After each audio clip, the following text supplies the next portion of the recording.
Semi automatic hydraulic single die paper plate making machine అంటారు. ఈ మిషన్లో రౌండ్ బఫే ప్లేట్లు తయారు చేసుకోవచ్చు. దీనికి వచ్చే 1 HP మోటార్ ఇంటి కరెంటు కాకుండా దీనికి సపరేట్గా కమర్షియల్ కేటగిరీ 2 మీటర్ ఫిట్ చేసుకోవాల్సిందిగా కోరుతున్నాను. సో మనం ఈ మిషన్లో రౌండ్ బఫే ప్లేట్ తయారు చేసుకోవచ్చు. At the same time extra die కొనుక్కొని మన హోటల్లో పార్సల్ కట్టే ప్లేట్ కూడా తయారు చేసుకోవచ్చు అని మీకు అందరికీ సలహా ఇస్తున్నాను.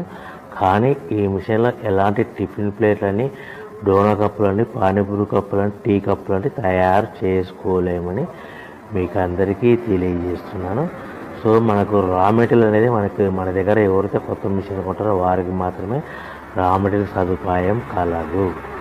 సో ప్రతి ప్లేట్ మీద ఖర్చులన్నీ పోను 10 పైసల నుంచి 15 పైసలు, 10 పైసల నుంచి 15 పైసలు లాభాలు వస్తాయని